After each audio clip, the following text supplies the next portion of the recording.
All right. We are live. Hi, everybody. This is Tim Fullerton. I am one of the organizers of the White Dudes for Harris, and I'm also joined by my friend and colleague, Brad, who is an organizer and co founder of White Dudes for Harris. And we thought a day before Election Day that we should go on the whitest dude channel that we could possibly find, LinkedIn. They And don't make it any wider than this, do they, Tim? no, No. no, they really don't. So we thought, let's come on here and have a conversation like we've had on other channels and talk to folks and, go from there. So, but before I do that, I want Brad to introduce himself a little bit and then we'll go ahead and get started. Tim, it is so nice to be here. Brad Bauman, also known as Ross Morales Raqueto's stunt double. I like to go by Russ. Glad to be here. I am a principal at Rabin, which is a full-service PR consulting firm. And as you know, one of the folks who helped build White Dudes for Harris with you and with all of our friends and with Ross and everybody else. And I don't know, Tim, you tell me. We're on the last day, man. Like, this is it. Tomorrow is it. I mean, where are we? it has been, since late July, the craziest 3+ months, I think, politically ever. And and we all got together right after Kamala Harris became the nominee and sort of had this like monstrous amount of support. Sorry, our third guest is trying to get in, but he says he's in, but he's not here. I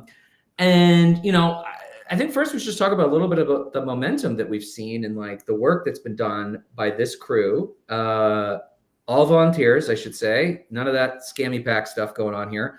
And, really galvanized hundreds of thousands of white dudes for a Democratic candidate in a way that has never really happened before. So, it's just been incredible to see all of this coming together and also seeing some of the numbers that we're seeing for white men. So, I feel good. But, truly stunning. No, it was absolutely stunning. I don't know if a lot of folks know this story, but Ross Morales Raqueto came to a group of us, shortly after Kamala got into the race and was like, hey, do you think it would be crazy if we tried to do this? And we set these really modest goals, right? Like, it was like, let's get 10,000 people. Maybe we raise $100,000. And like on the Wednesday, Thursday, before we announced the call, we were kind of getting everything together. And then Friday morning, we sent out the invitation to a bunch of folks, right? Some of whom were like influencers on different social channels. I put together this large text chain with a bunch of organizers that I know is like 150 people at the start that we were kind of like sending this invite out to. And about, I don't know, by around noon, we had already hit 10,000 people, which was our goal. And we all kind of looked at each other and were like, okay, something really big is happening here. And as a personal note, I don't know if a lot of folks know this, Tim, but I was on my way to celebrate my anniversary with my wife on that Friday. We were heading down to do some wineries in Charlottesville, grab some dinner, kind of make like a nice bed and breakfast weekend. And she kind of like looked at me like I was an alien at one point and was like, you're going to be doing this all weekend, aren't you? And I'm like, yeah, like, I'm really sorry. And she was like, that's okay, but in December, you're going to make it up to me. And I was like, absolutely. So I'm actually taking her to Quebec City for Christmas to make up for the fact that we were organizing the entire weekend of my anniversary. And speaking of one of the other organizers, there he is. Oh, hello. Mike Nellis. Strikes me like you might be on the road somewhere. I'm in the middle of Wisconsin right now on the campaign trail. Let's call it. You are sporting one hell of a hat there. You want to show it? I can't What leave. is that there? It's damn headphones. This is the fun that you get when you run a political campaign. Oh, You Hear me now? Yeah, Now we can it's- hear you, brother. There we go. I'm so sorry. That's okay. We were Never talking about one your place hat. for very long. There it is. Yeah. The best part is I have the limited edition Nebraska Democratic Party couldn't wait to get the cats. So it's got a little Nebraska emblem on it and then a little USA flag under it. So half of my comments on TikTok when I shoot a video are people going, "Wait, why is your hat different than mine?" You know what's funny? One of the wildest things in this is like how into the merch people got. I mean, it's crazy. I mean, we had people making fake merch before we even got. I know we didn't have anything at first, and then we had the hat, and then we had a shirt. But like, it's everywhere. I mean, I even saw one with somebody had the photo of the dude in Brooklyn the other day, one of those knockoff shirts. And then of course I went up to him and was like trying to talk to him, and he was like, "Who's this weird dude just like grabbing me on the street?" Like, It's funny you mention that. It's funny you mention that, Tim, because I think a lot of other groups that would have been doing this work would have probably been, a little rough and tumble about kind of like all of the counterfeit merch that was made. But in actuality, we kind of acknowledged from the get-go that was part of our organizing strategy, were these visible signs of support where white dudes were showing up and showing other white dudes that it was okay to support Kamala. And so those visible signs, wherever they were coming from, we were like, nah, man, like that's what we need. That's what we need here in order to start propelling this campaign and to get us to a place where we could have the conversation we wanted to. Yeah, I think that's 100%. Oh, Go ahead, Tim. go ahead, Mike. Oh, okay. Okay. Well, yeah, and I was going to say, I mean, that like, oh, sorry. I'm just going to keep going. Just go. Well, and we're probably going to say the same thing because we we're all pretty aligned on this. But like, I mean, it was just also we moved so fast that it was like it would have been insane for us to shoot that down because the enthusiasm was so real on that. And honestly, like, and we talk a lot about permission structure, right? Like, it is hard for people to switch candidates without seeing other people that look, talk, act like them. And why would we ever kill this stuff going anywhere? Just the fact that people could see that there is a group called White Dudes for Harris, it was incredibly powerful. Now, of course, our merch all went to the campaign. It was union made, so we had a case for like why our stuff, and we sold a ton of it too, right? Like 100% of the proceeds went to the campaign, and we're all 100% union made in America. But like, just let it fly, right? Like, just tap into that energy and just get it out there. And it's proved to be really successful.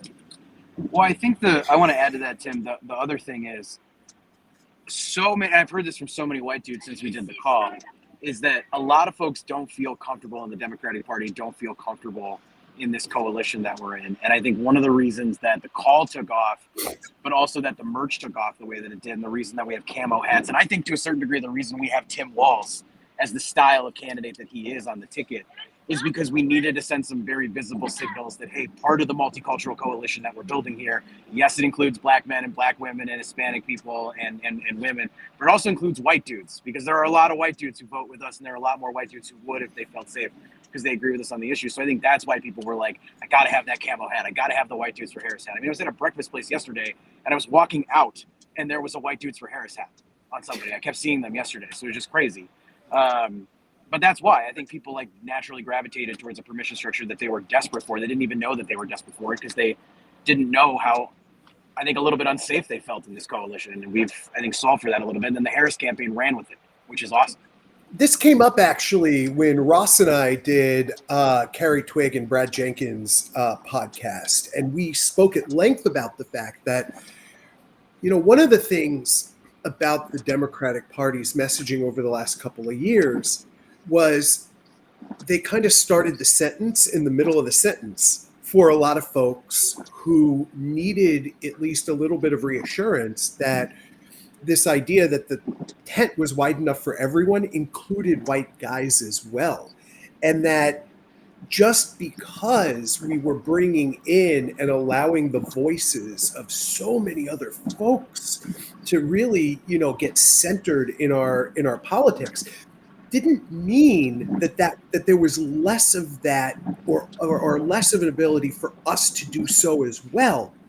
And I think that that's one of the things that we've been successful in terms of White Dudes for Harris, is to really show that there is a constructive role and a way for us to participate in this beautiful governing coalition that the Democratic Party is putting together in a way that's additive, in a way that shows that, ultimately the country that we're trying to build is one that is extending power and privilege to everyone, and that's not a zero-sum game.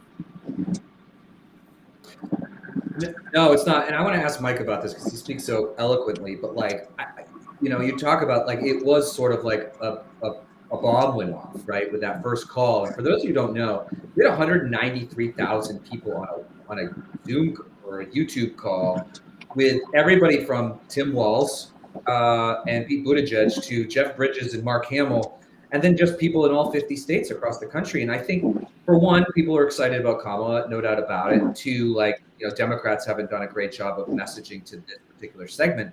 But it also points to just the definitions of masculinity and sort of how conservatives have dominated that world in a way that a lot of white guys over the years have found to be incredibly toxic and not at all how they feel that masculinity works for them. And I think this is also kind of even bigger than presidential politics. It's really about like, what does masculinity mean? And Mike, I think you just said so many good things about this. I want to hear from you. Yeah, well, I think there's a couple of things. One, there's this big one-sided conversation that happens that absolutely drives me crazy, which is the left and the middle and Democrats as a whole, and there's different factions inside of them. We don't talk to them at all, and so we withdraw from what we would consider to be a more hostile place. And then at this, we're not defining and reading the things that the right runs with. And when I say the right, that can extend from Trump and MAGA, that can extend to Andrew Tate, that can extend to all these other like crazy right-wing influencers out there, some of which are part of the MAGA movement and some of which stay away from it because they don't want anything to do with it.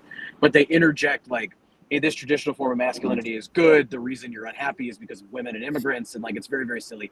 And then we don't go in and go, well, actually, here's what's going on. And in the meantime, the largest group of people who have lost power, lost economic viability for themselves is actually white men, is young white men in particular, right? And I think men generally, young men generally, but we're in this sort of like transitionary period where we're trying to undo some of the sins of the past, right? And try to create a society that's more equal. That does require haves and have-nots, but at the same time, it doesn't mean that we rush into this fire of like, let's blame everything on immigrants when immigration has nothing to do with it. Let's blame everything on women when really women don't have anything to do with it either. It's about taking responsibility for our community and having that conversation. And so we have to go into those hostile spaces and talk about it. We have to build permission structures. And look, there's all the high quality polling is pretty consistent in this, including the Seltzer poll over this weekend.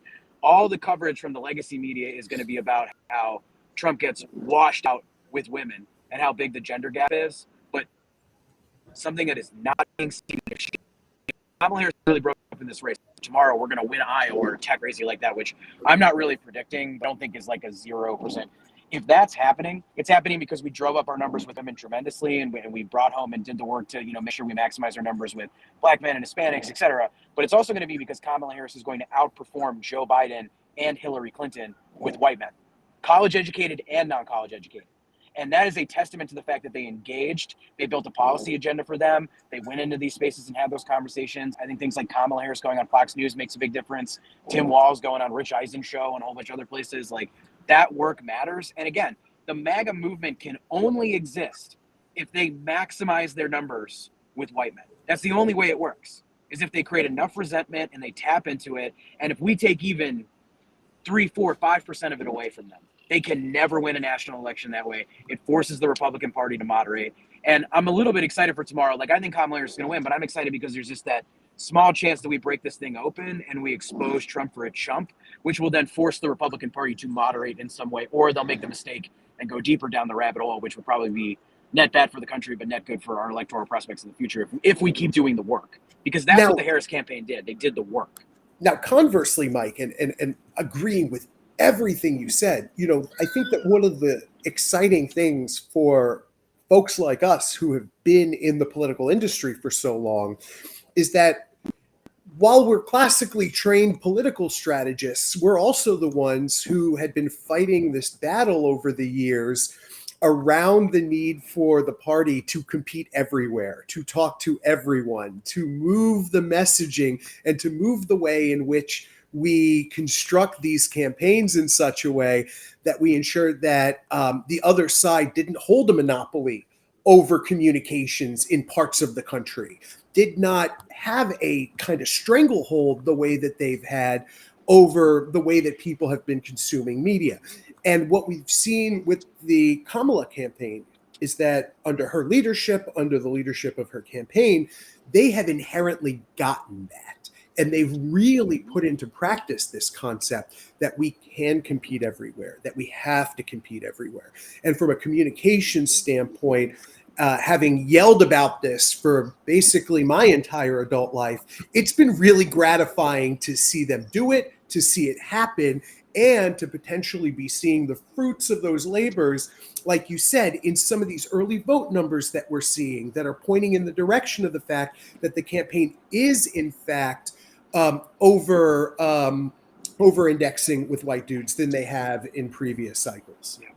Well, I think the other thing here too is electorally we're relying on these huge gaps where we rely. I think frankly it's unfair to rely on the Black community to bail us out of every election, right? It is. Right. And if we expect 95% of Black people to come out and vote for a candidate in every election, that's eventually going to run out because there are people who are probably voting against their economic interests by supporting us. The same is true for women. If we expect women to bail us out and we don't do the work with our own community, that's a problem. And like the Dobbs effect, however long it lasts, and hopefully we can in the first 100 days of Kamala Harris' presidency get some kind of row protections done if we win the House and the Senate. But if we can't, I don't know how long that effect lasts. And so if the bottom falls out of those gaps for us, if Republicans make inroads with women, if they make inroads with people of color, which there is some evidence of the people of color for that Donald Trump is going to do marginally better than he did last time, which I imagine is mostly inflation related than anything that he's done, because God knows he's not appealing to anyone except for roast comedians right now. We have to do a better job here because our long-term viability is critical to it. And if we want to divert ourselves away from fascism and violence that transfers of power, we got to do it because unfortunately, a lot of the people who rush the Capitol look an awful lot like the three of us. Usually longer beards. Well, I shaved yesterday. I actually shaved yesterday too. I used to in the final month of the election, I used to never shave, and then I stopped doing that. I was like, I gotta get it done. Yeah. I mean, I woke up at 5 a.m. to do a TV interview this morning, so I had to look like a grown-up. But I mean, I think you guys are right. Like we talk about the whites. I mean, I don't know. I don't know if it's 40% of the electorate, but it's a very large number. And the reality is, if you ignore a segment of the population, they generally will not vote for you. And I think that the great news is that, like you said, Mike, that they're doing the work. And Brad, you said, I don't remember, but but it's also been really heartening to see so many white guys actually stepping out of the door and going canvassing. And like, there's a guy that Mike and I know, he's a doctor in Philly. He goes every weekend and knocks on doors in I don't know if that's Bucks County or where he is, but like guys, and like the fact that he's also recording it and putting it on TikTok. Again, it's just like, we've been flooding the zone with all of these white guys doing work, and it really matters. And I think you're right, Mike. I think even for this election, like if we swing 2%, 3% of the white dudes will win. And you're right, like getting into the 5% range, it's like game over for them. And I think the other thing that's important is this is also just the beginning of the work, too, right? Like, yes.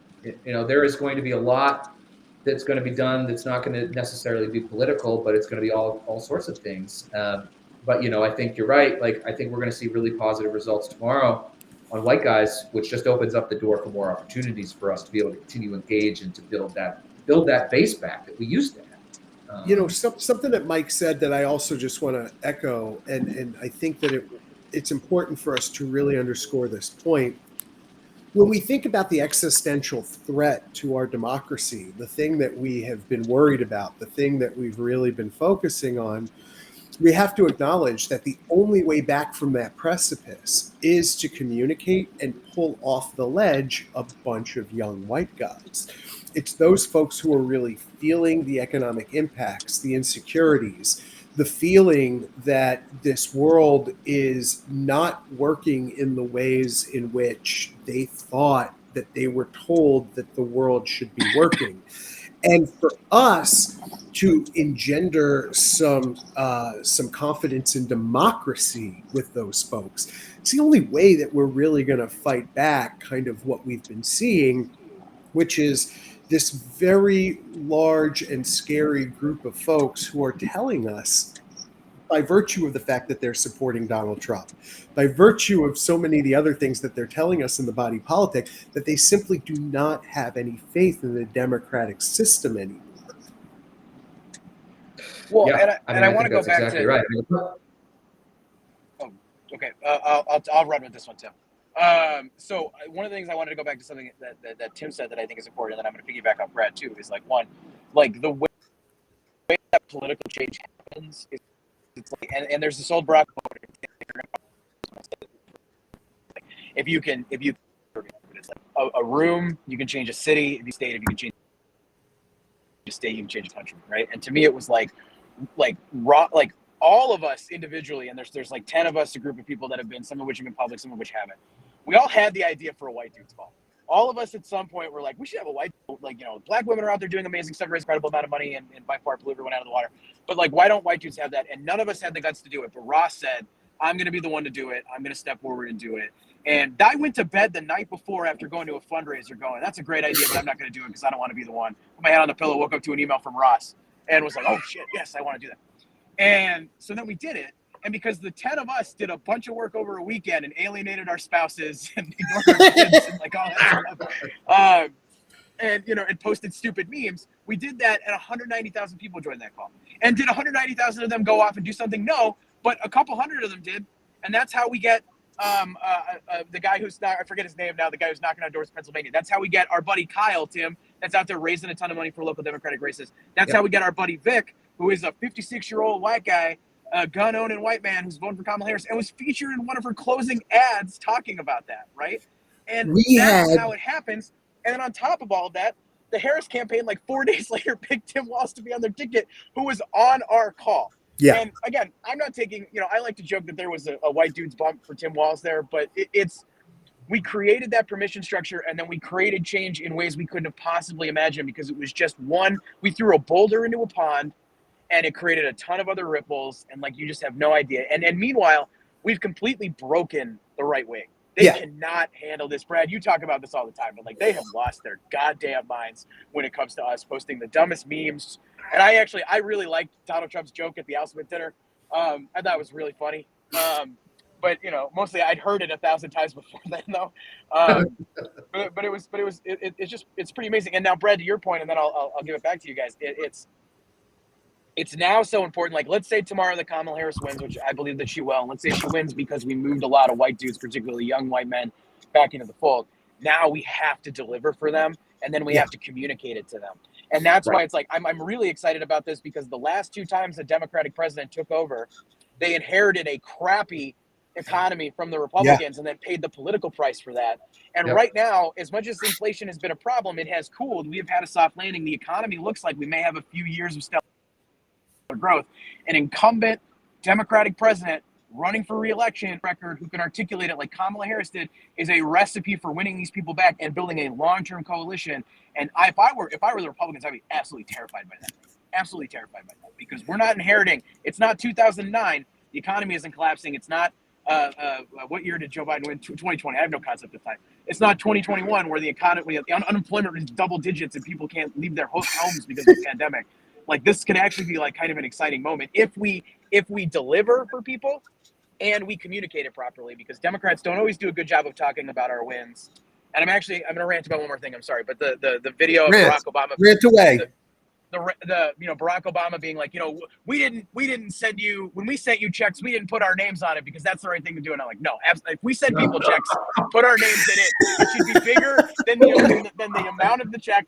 And I, by the way, the saddest branding mistake that we ever made is that we didn't call them Biden bucks when we sent people money. It was right there. We've talked about this before, but it was right fucking there. To your point though about the ripple effect, everything that you said is so spot on. And I don't think that a lot of the folks who are watching necessarily know that, like, in the intervening months after the call, we ran a bunch of program that was designed to ensure that we kept people engaged. Ross and Sandra Ismala and a couple of the other folks partnered up with National Democratic Training Committee, and over the course of a 7-week series, trained over 13,000 people to get out there and knock doors and make calls and talk about how to tell their story and to really figure out ways in which we could give folks the tools that they needed in order to be the best spokespeople to other white dudes around this campaign. When we looked at, y'all remember when we were looking at the stats in the couple days after the call, and we realized that this wasn't some coastal thing. We had, over 50% of our donors to the call were coming from red or purple states. Yep. And the geographic distribution of the map looked like the geographic distribution of America. This was not like a New York, LA, Miami sort of, and Chicago thing. This was a real thing that pierced the filter bubble. And to your point, Mike, for a guy who made his money, I mean, he made his money inheriting it, but for a guy who was in real estate, he fucking let us live in his head rent free for the last 6 months. And it's been absolutely ridiculous. Yeah. I mean, if you want to talk about how you make an impact, obviously, like the fact that Donald Trump knows White Dudes for Harris means that they've been talking about that internally and it's freaking them out. It's why Donald Jr. posted all that crap and, all of those like anonymous checkmark Elon bros on Twitter were losing their minds. And the thing was that they were like insulting us with things that they thought were insulting, but we were just laughing at it. Like it didn't work. And all they did was amplify us over and over again. I mean, like how quickly did we get 100,000 Twitter followers? Wasn't it like in the first week because they banned us? I went to bed. No, I went to bed. I went to bed and I woke up the next morning and we had like 120,000. After now that said, there was like a 12-hour period where we were banned or whatever. Like the best part was like I woke up to a Google alert with my name on it, and as we got banned, and I posted some smart aleck comment that was like, "Are we the first white dudes to be banned by Elon Musk on his website?" And I woke up to a Google alert and it was like Vanity Fair, White Dudes for Harris organized, and I was like, "What?" I was angry tweeting at 1 a.m. and suddenly it was the biggest story of the night. So.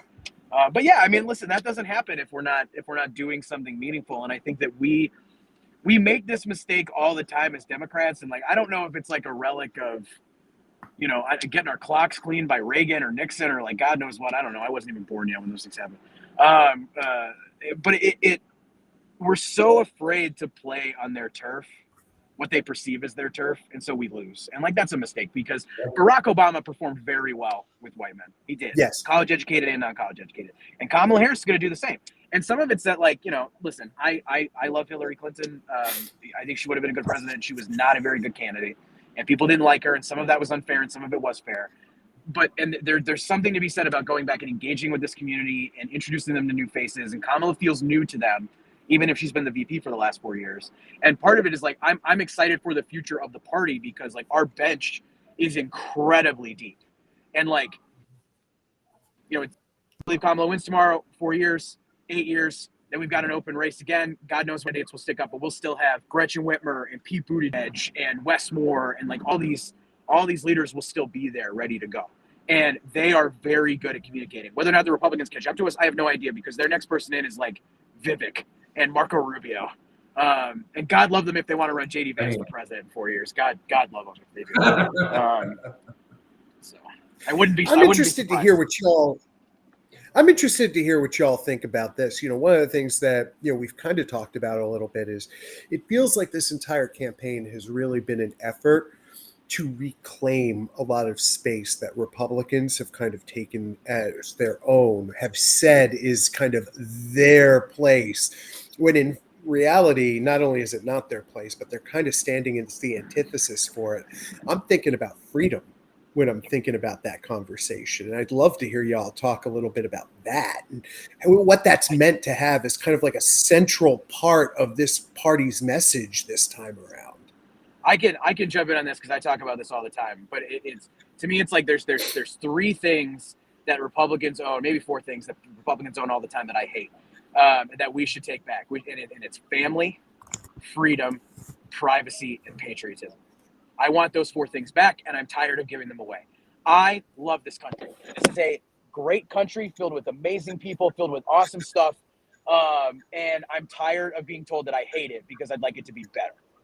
I'm tired of that. And I'm tired of being told by people who clearly don't care about this country and are led by a man who can't stop praising Putin, who is America's likely greatest enemy, that I'm not a patriot. So I'm tired of that.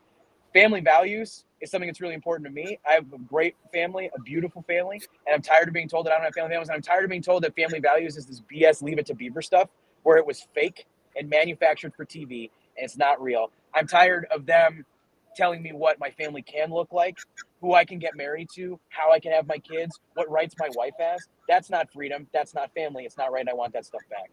And then on privacy, because we talked a little bit about this in the pregame, but like privacy is another thing. Like we're going to get the government out of your life, blah, blah. No, they want the government in your life. All right. They do. And they want, Project 2025 bans porn. It bans porn.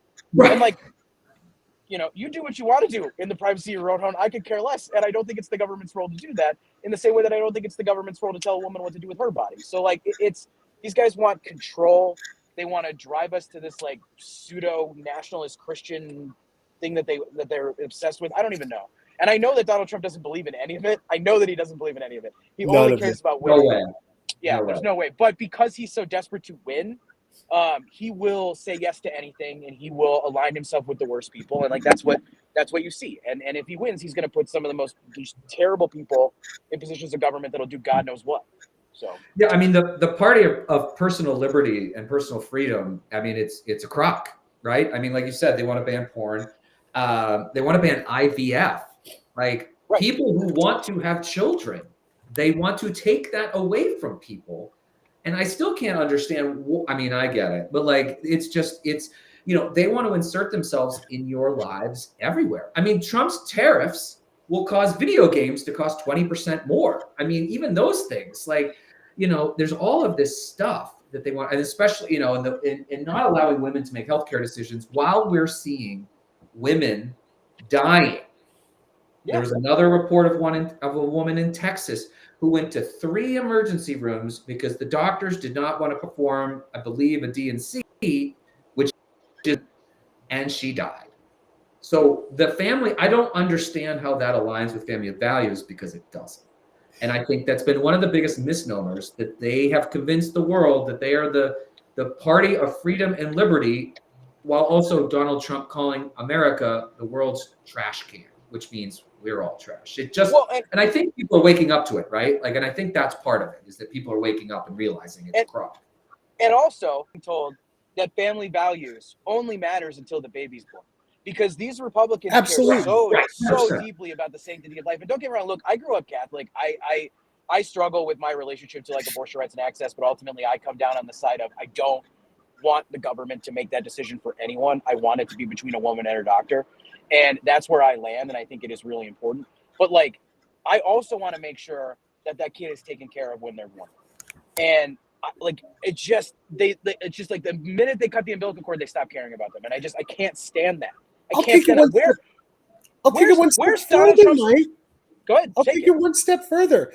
I spent years working in Congress watching Republicans try to cut neonatal care and cut Yes. prenatal care. It's like they don't even really care about the embryos that they're even talking about. Otherwise, maybe they would have done something in order to enrich their chances of coming to term, of ensuring that mothers had the sort of health care they needed so that they could make decisions in terms of their own child's health before the child was even born.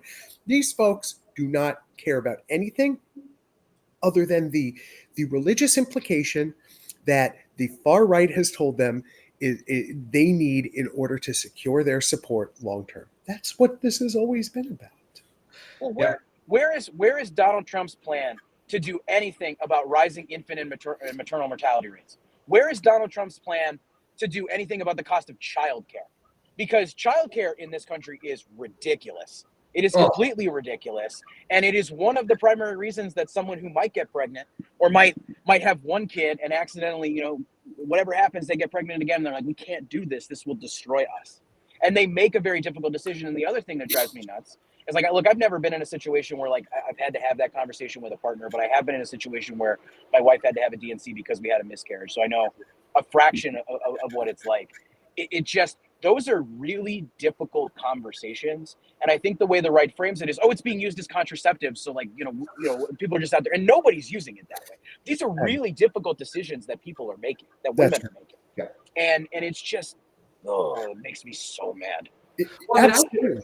Wasn't Biden wanted in the Inflation Reduction Act childcare, right? And the Republicans were like, over our dead body. Absolutely not. Yeah. It's Absolutely. Look at CHIP and like all the other stuff that they block. Like it's awful. And let alone, by the way, providing like nutritional meals to kids so that they grow up healthy. Like how much time have they spent like attacking Michelle Obama for trying to get junk food out of schools and put apples in like, it's like, it's just, even on small stuff, it's like we're fighting about the dumbest stuff. And I just Sorry, I was just remembering fondly the day that they started bringing Taco Bell into my high school. Man, God, I love the 90s. My high school, legitimately, my high school had like a coffee shop inside of it that had the best bagel sandwiches I've ever had in my entire life when I was high school. They were incredible. I dream about them. I've never had one so good.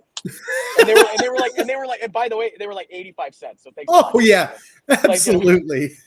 Well, see, my high school didn't have a cafeteria, so they just said actually the last year we got it, but for sophomore and junior year, they were like, "You're on your own, just wander off and find." Your lunchroom was just the bodega across the street. Literally, I kid you not. It was in Maine, so it was like a market you had to walk like half a mile to get to and a half a mile back. But like, it was just like, But it's true. But I think what's promising though is just that like it really does feel like more men, white men in particular, are just saying enough of this. Like we've had a lot of Republicans come to us. I mean, this guy Kyle Sweetser, who's been in a bunch of ads, he's a 2-time Donald Trump voter, 16 and 2020. And after Jan 6, he was like, enough of this. And you see him on Twitter, and he's like, he's a moderate dude.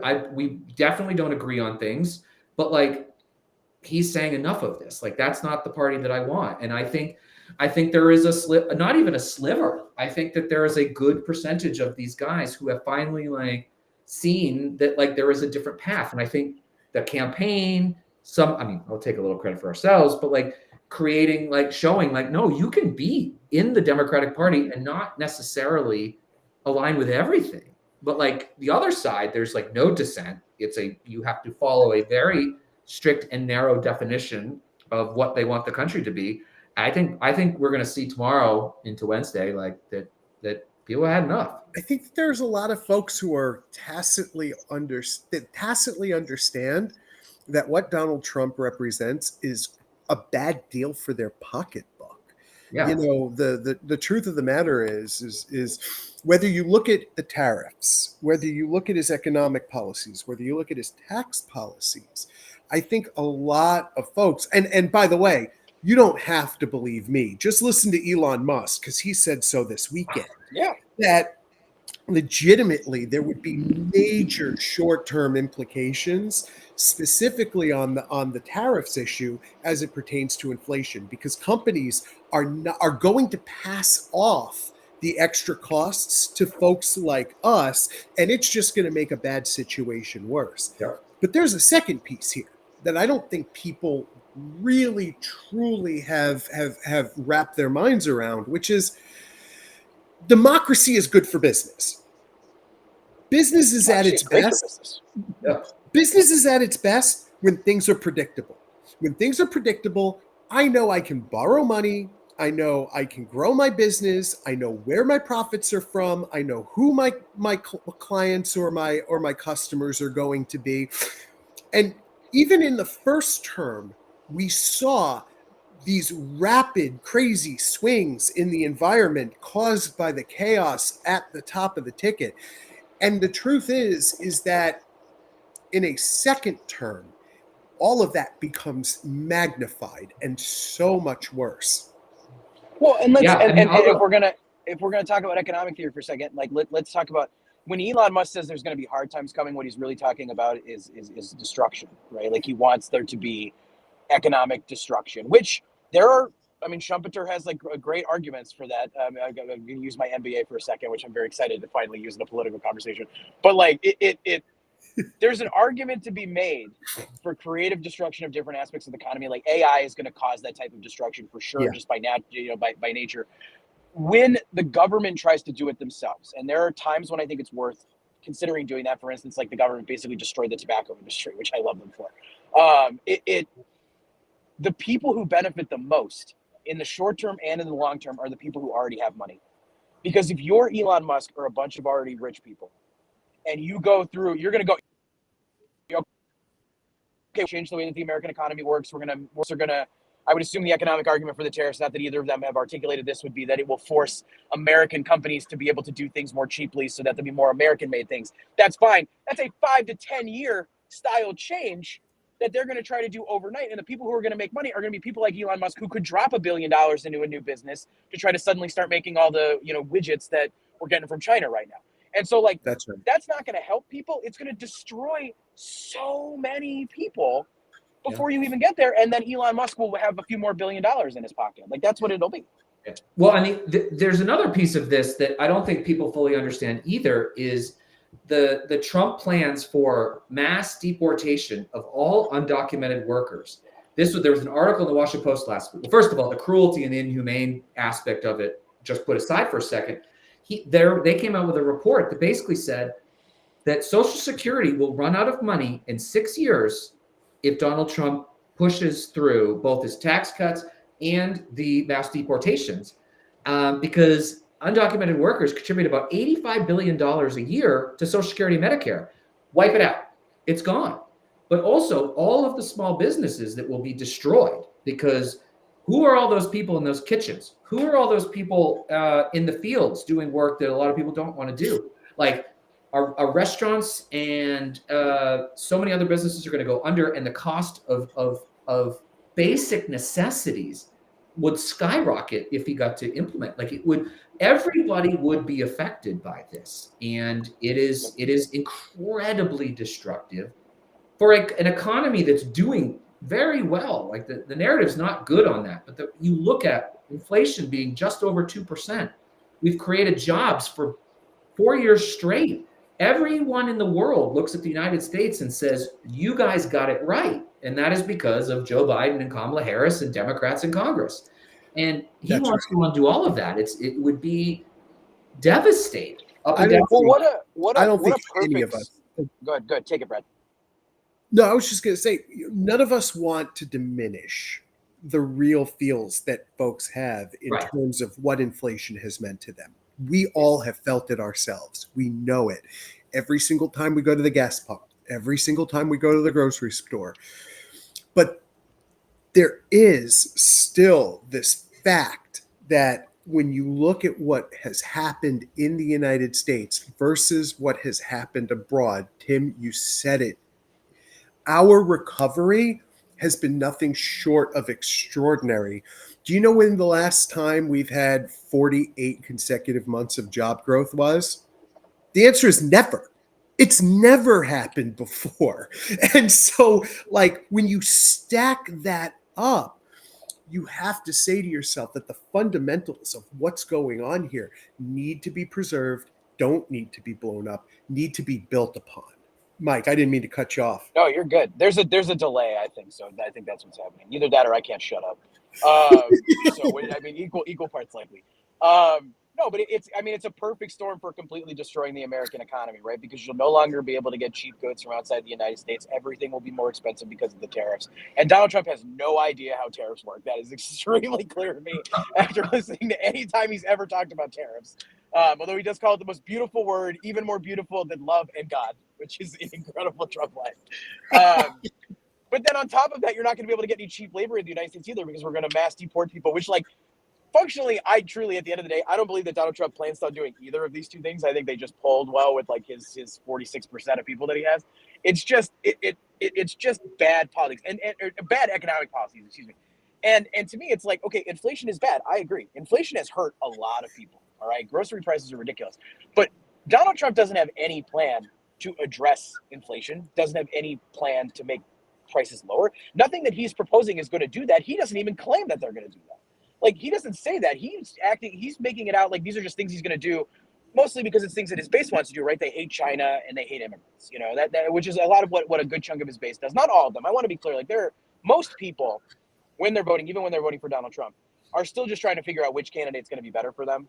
A vast majority on economic issues. And so a lot of people are just like, you know what, the Democrats have been terrible for me in the last 4 years. And the three of us can sit here and I can quote my MBA all day. I just wanted to remind you guys the second time that I have one. But I can't say the word that I want to call myself right now. But it's, most people aren't paying attention to even like 1% of the things that we're paying attention to because we're junkies and because we're in the mix of all this. They're trying to survive. I tell my clients all the time because my clients will get mad because like some message that they want isn't sinking in with the voters if you're looking at a poll focus group. And I'm like, I want you to imagine the median voter. The median voter is probably like a single parent working 2 jobs with 3 kids, and they're barely keeping their head above water, and they are lucky if at the end of the day they can go rewatch an episode of The Office. So like, do you think they're like on Twitter reading your tweets about the minimum wage? Like, they're not. I'm sorry, I love you, but they're not. And so that's why, like, I actually love what Kamala Harris's campaign has done. All of her policies are super simple and easy to explain. People ask me all the time, because I worked on the 2019 campaign as a senior advisor. They're like, what did you get wrong in the 19 campaign? Well, one of them was that every Kamala Harris policy, it felt like to me, maybe not everyone, but most of them, had like a funky name. And it was very much like, and I love the Center for American Progress, it's an amazing organization, but like had like an acronym name. And it was like, this is the SAFE Act. Well, the SAFE Act is the actual real thing, but like, this is the blah, blah, blah act. And the blah, blah, blah act does these 12-point things. And you can go watch, when I get stressed during the election, I watch old SNL skits. And I was watching the Al Gore debate with Will Ferrell's George W. Bush. And Al Gore keeps going, my 12-point plan. And he just says it over and over again. And I'm like, and every time I just died a little bit inside. But you know what? Kamala could articulate her economic agenda in a TikTok right now. She could be like, $25,000 to help you buy your first house, $50,000 to help you start a business, like simple stuff. Medicare is going to cover long-term care for your family, like just very basic, simple stuff. And it's a good lesson of what Trump did in 2016, which he has not been able to replicate since then. But in 2016, if you ask people what Trump was going to do, he was going to build the wall and he was going to drain the swamp. And that was perfect. And if you ask people what Bernie Sanders wanted, it was Medicare for all. Like that was what it was. And we need to borrow that for everything. If you can't fit your policy into like a 7-word sentence, I don't want to hear about it. And I'm sorry to all the wonks out there. No, I love you. Mike, I love you, wonky people. Go build real policies for me, but I need to be able to articulate it. No, you are exactly right. And listen, I tell all of my friends on the Hill, the ones I used to work with on the Hill, everything. I get that the bill needs to be 1,800 pages because it affects so many different parts of a federal code. But nobody needs 1,800 pages. People need to know emotionally, what is it going to do for them? What is it going to do for their family? What is it going to do for their community? And how does it enrich their lives? And if you cannot say those 4 things in 2 sentences, guess what? We got a problem. Yep. And Democrats spend way too much time explaining. And the other thing here too is like, if there's somebody listening, you might think I'm saying, oh, the voters are too stupid to understand, but that isn't what I'm saying. I'm not saying that at all. Voters are actually very, very smart and savvy, but they don't have the time. They just don't because they're living real lives. Hell, half the time I can barely follow most of what's happening because I have a business. too much, and so it's tuning out because we don't talk like regular people, and we don't. The Harris campaign is a masterclass in this. This campaign is 107 days old. It's 107 days old, and it's probably the best presidential campaign I've ever seen. It might be better than the 2008 Obama campaign if they win tomorrow. Like, it's really, truly, it's an incredible campaign. Well, I mean, just the fact that, I mean, the speed, right? I mean, it benefited her to be short, but like, we've never seen anything like this. And being able to wrangle and move essentially a cruise ship on a dime, essentially, was just incredibly impressive. I honestly have never seen anything. I mean, I was on the 2008 Obama campaign, but that was a 2-year campaign, right? Yep. The beginning didn't look like the end. I mean, it was an amazing campaign, don't get me wrong, but like this what they've done in the simplified messaging, and that I think, and this comes back to us, like allowing all of those groups to kind of just run with it, right? Yeah. There was a demographic group for everybody. So there was something for everybody from day one. And it was most of that was organic, and they were smart enough to say, you know, it started with we have to be, you know, give kudos. It was the Black women first that organized, and then it was women in general. And then I think we were 3, 4, 5 down the line, and then there's been so many more. But there was just something for everybody, and I think that's going to prove out tomorrow that Democrats have never done that before, or they've tried. It doesn't work. Well, here's what I'll say though, is that we reached this moment where the energy and enthusiasm for the campaign outpaced the campaign's ability to capture it. And Absolutely. That's why there's so much individual organizing. That has only ever happened one time in the history of American politics, and that was Barack Obama 2008. That's right. I think at this point, you have to say that this has surpassed that. You just have to say it's surpassed it. I have no other explanation. I mean, it's just so much money, so many little volunteer groups, so much. And some of it's the natural evolution of the internet. Some of it's the like. I love to say I did a ton of media in the wake of the Joe Biden debate, which was, you know, it was what it was. And it was a horrible time for all of us. And I kept saying, this feels awful.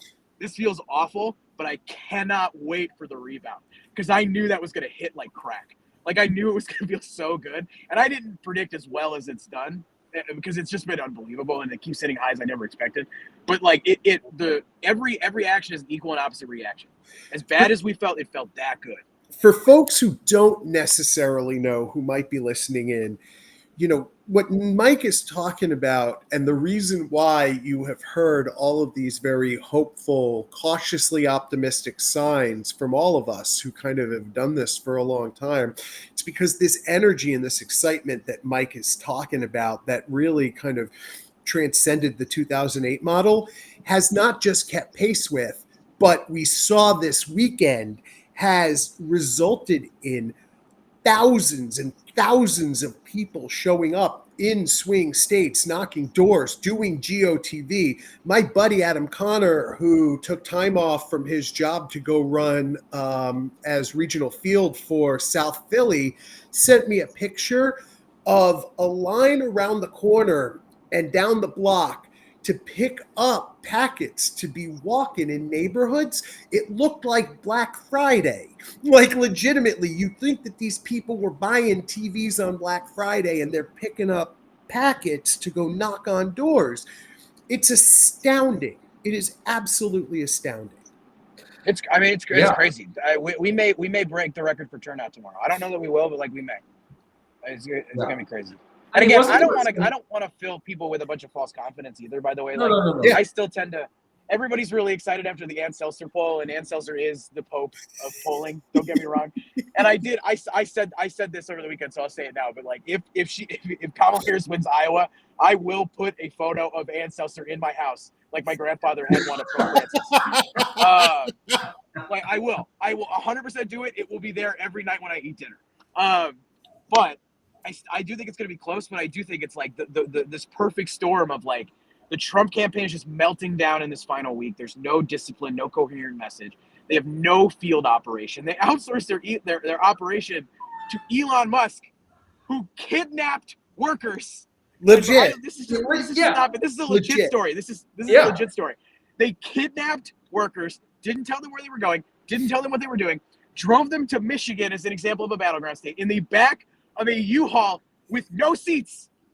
And then just were like, here, you have to knock on 5,000 doors, and if you do, we'll pay for your food in your hotel. Yeah. And then they fired them after those workers were like, hi, Washington Post? Yeah. This seems sketchy as hell.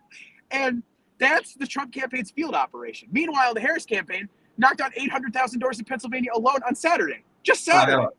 Well, it was So funny. it's There just- was it's perfect stuff. and I don't reference this guy positively very often, but Eric Erickson this morning tweeted out this thing that somebody from the the Trump campaign came looking for his mother, who I didn't even live there anymore, and they left without talking to the Republican in the House that hadn't voted yet. Oh my God. It's like, but like when you rely on paid canvassers to do this work, it's not going to be good. And that's why most political campaigns know that's a last resort, or it's like an addendum if you can't find anybody. You can't outsource the whole damn thing to people making $20 an hour and you're not reimbursing for gas. Like, it's just where we have especially don't outsource it to a billionaire who doesn't know what he's doing. Like Elon Musk is a classic case of a rich guy that has some good ideas and has built more than a few things. Like the electric car industry is better off for Elon Musk's involvement than worse off. I'll give him that. But like, and SpaceX does some cool stuff every now and again. I'm not gonna lie to you. When they landed that rocket in the chopsticks thing, I was like, that's cool as hell. It was. Yeah. But like, again, just because you could do that, or at least you're smart enough to hire people who can do that, doesn't mean you know how to run a social media website. Doesn't mean you know how to run a super PAC. And what do crassless political consultants love to do the most? Not anybody on this call, to be clear. We're not talking about the three of us, because I don't think any of us have ever done this. They love to bilk rich people for money. That's right. That's Whisper in their ear and tell them they can be president. Whisper in their ear and tell them that they can make a difference. And blah blah blah. They do that all the time so that they can buy a summer home. And it's ridiculous. It's literally a plot line in Succession, in the final season of Succession. Right. That's exactly right. Yeah. Go ahead, Brad. Take it. No, I was just gonna say, it's like,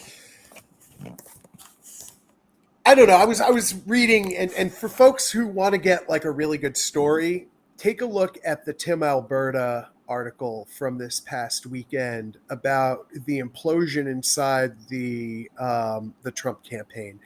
And what you see is a man and a campaign team who aren't even much up to running a presidential race, much less the country. These are folks who are, kind of very laissez-faire. They're not managing. They're all afraid of each other. They're all talking bad about each other behind the scenes. They all are so busy posturing to protect themselves that they haven't done anything in order to enrich the operation that they've been entrusted to. And in fact, to your point, Mike, it seems that allegedly some of the most senior level staff there has made $22 million or more on the ad buys of the campaign that they're running, which, isn't necessary. It's not illegal, but it is bilking a billionaire for every dime that they can get. Yes. And it just, when people tell you who they are, you got to believe it. And when you read these articles, you really see who these folks are and what they're all about. But it's also just indicative of how he's run everything in his entire life. That's right. Nothing has this whole like successful businessman, which frankly was built off of The Apprentice, right? Like That's that right. narrative around him as a big business. He's failed over. He was handed $400 billion from his dad. And there was a report that before he was president, if he had just invested that in the S&P 500, he would have been worth infinitely more than he was when he ran for president. He is not a good businessman. He is not a leader, and he stokes that, right? He likes people snitching on each other and creating a culture of fear so he can be the big man at the top. But look what it gets him. He has been a disaster everywhere he has been, and he hires the worst people. He is the first person to ever lose money running a casino. I can't get over it. That's the one I can't get over. It's true. Like, and I used to, honestly, I really liked The Apprentice. I watched it a lot. I didn't really like him, but I liked the format. It was a good show format. And then they had the offshoot one. I forget what it was, Marcus Leonis or something. I forget what it was called, but it was like the guy would come in and like fix failing businesses. I really like those shows. They're good. You're just getting a little bit of the Mike Nellis off hours. But like it's just he's not a good business. What he is he's an amazing carnival barker. He's an amazing showman. He understands the media. I think he understands our politics very, very well. And people say this all the time. They're like, once Trump is gone, our politics will go back to normal. But like Trump is a symptom of broader problems. He is not the disease. What he did is he correctly said, I can do this. I don't think he ever expected to win. I don't think he ever expected to But get he as knew far there as he was a did. moment to exploit. Yes. And he knew that there was money to be made. You know, Yep. there's the sports commentator. What's his name? Clay Travis, right? He's like the conservative sports commentator guy. He's supposed to be the antithesis to ESPN.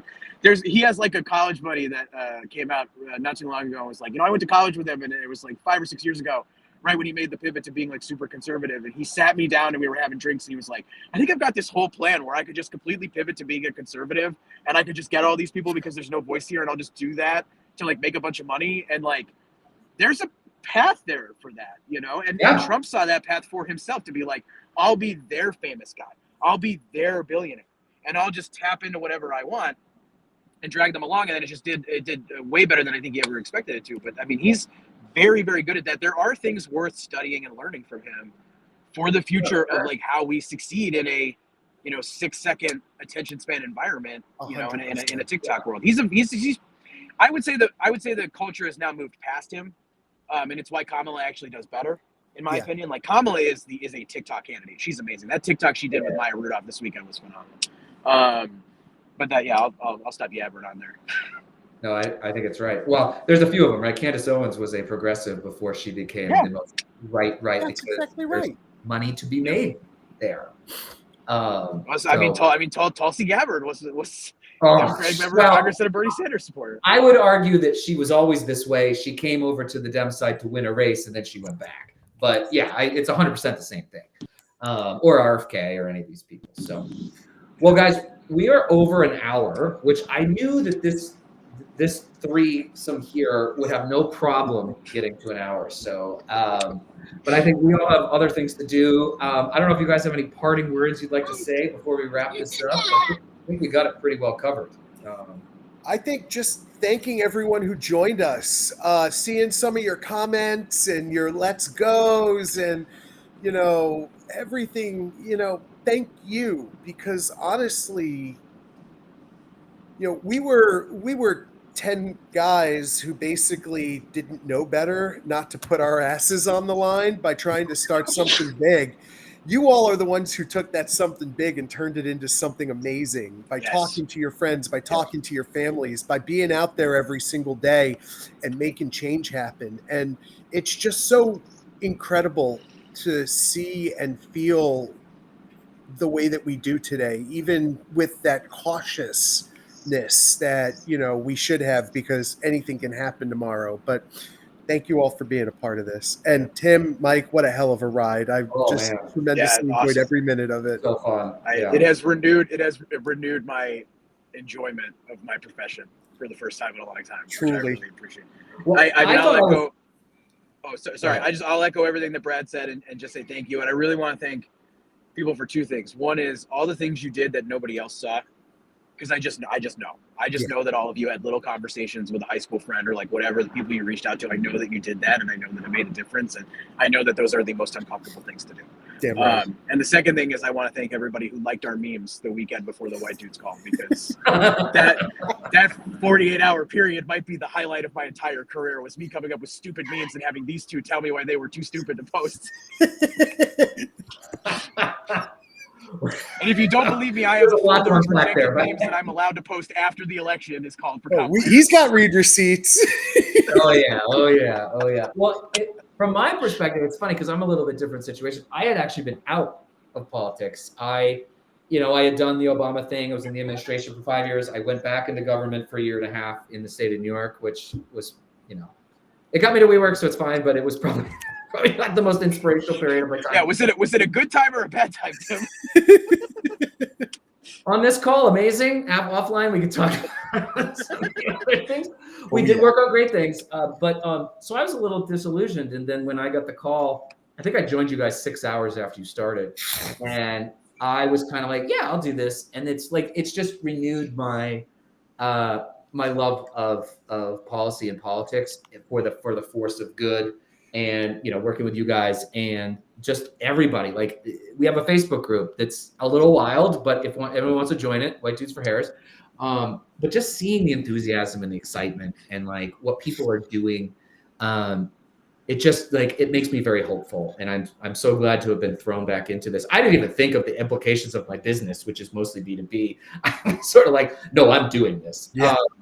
But it's been just been such a wild ride, and everybody, like, these comments here are amazing, and just seeing the joy I think that Kamala brought, and if we have any small part in making sure that she's the next president of the United States, man, that's something really special. So. It's funny, Tim. We have similar businesses, but I have a politically oriented business, not B2B. And I showed up on Monday, and my clients were like, "What the hell are you doing?" They're like, I had so many emails that are like, "Are you sure you want to do this? This is what you want to do?" And I was like, "Yeah, it's fine. We got it. It's fine. It's fine. We're gonna be fine." But there's so many doubters, so many doubters. Ugh. Yeah, I know. It's, it was, like you said, like Ross stepping up, and then Brad, you next, and Mike. Like, I mean, like, this was not a home run. Like, this could have gone south.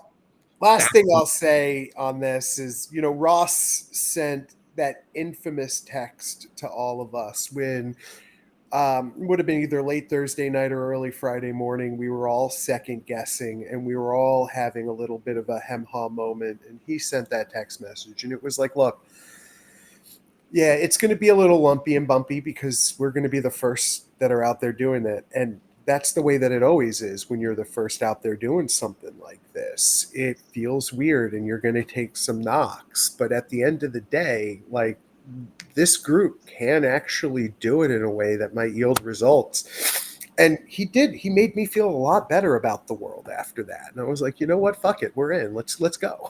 Yeah. And that's why he got to talk to Oprah and not us. Yeah. What a surreal experience watching Ross in the crowd at an Oprah rally that she organized. And then all of a sudden she's like, "White dudes for Harris. Where's Ross?" And you're like, "Oh my God." Unreal. I mean, I think there's very few celebrities that if I met them, I would freak out. I think Oprah's on that list. I think it would be. I don't think I'd like, "Oh, what? White dudes? Oh yeah, it's me. Yeah, no, yeah." Yeah. You were great in Selma. Like, that's probably what I would have said. Right? She was great in Selma, by the way. Man, everything about this has been crazy. I mean, we'll get into it late after, but like even the TikTok stuff, Mike, with that group that we formed, just pump it. I mean, looking at the numbers today and the amount of impressions and views and things that our little ragtag group of white dudes has been like pushing into TikTok is just like, it's everywhere. It's just crazy. The whole thing's crazy. You want to talk about an ego check? I dropped in my follower count, or not my follower count, my number of accounts reached, and I was like, "Oh, I reached 1.7 million people in the last 60 days. That's pretty good." And then Tim was like, 8.2 million. And I was like, "Oh, okay." Well, to be fair to you and I had one video with Bad Bunny, which again, me as a 46-year-old white dude talking about Bad Bunny, but like I think it's like 4 million views now. But like, that's when like you did one that did really well too, and I think that one that did like 750,000, and I was like, why are all these people listening to me? I know. When I was watching it, I was like, what? And like refresh, and it'd be like 20,000 more, 20,000. I was like, what? But that also proved. I think that's when I knew that Puerto Rico comment broke through. Right. The fact that so between you and me, 5 million people saw a TikTok video talking about Bad Bunny supporting Kamala Harris because of Donald Trump's horrible comments. And that doesn't happen unless that is a cultural moment, right? Like we can spin all day long, Brad, but like unless it's like broken through, you're going to hit a ceiling. And I think I saw that and I was like, oh, this is very different now. Very, very different. It's not quite the same, but I got 200,000 on one of Jason Kelsey breaking a guy's phone this weekend. Because, I was like, and Tim will tell you, like, Saturday mornings are terrible, and like, so I had like 2 videos that like tanked, and I was like, you know what? I got a 15-second video of Jason Kelsey breaking this phone, so I put it up with some redhead got in Jason Kelsey's face and got what's coming to him, and I woke up the next day, hadn't looked at it, 250,000 views or something crazy like that, and I was like, oh great, that's what I wanted. Talk about. I mean, I know they're not endorsing, but like he was getting trailed by a MAGA guy and had that like homophobic comment, and probably wasn't the wisest thing for him to do to like grab this kid's phone and smash it since he had not been touched. But like, man, I watched that thing like 50 times. Oh, absolutely. Made for great content. Not a great move, Yeah. but made for great content for sure. Did you see he did some interview and somebody was like, you can't just break people's personal things? And he goes, I just did. Like this is this intern that, like, walked away. And I was like, you're perfect. Don't endorse any candidate. I need a few things that just rise above. And the Kelsey brothers can be above for me. Like that's what I need. It was Because incredible. I love Travis, but I don't want to hear Travis's opinions on politics. No, I think they're doing their thing just fine. Just Yes, they are. keep doing And it. their podcast, by the way, is one of the great sources of good Yeah. for white dudes. Oh, yeah. in my 100%. opinion, because they are real and vulnerable. They talk about their childhood. It's very nice. But Yeah. anyway, I have to jump. I think we're at hour 10, so I think Yeah. we got it, guys. So thank you, Brad. Thank you, Mike. Thank you, everyone who's been joining. Also, Thank y'all. if you're still here, if some white dude or anybody needs to see this, the video is up live afterwards. So just link them in the comments. So, but until then, let's keep doing the work through tomorrow night. We got this, guys. We do. Thank you. Have a good day.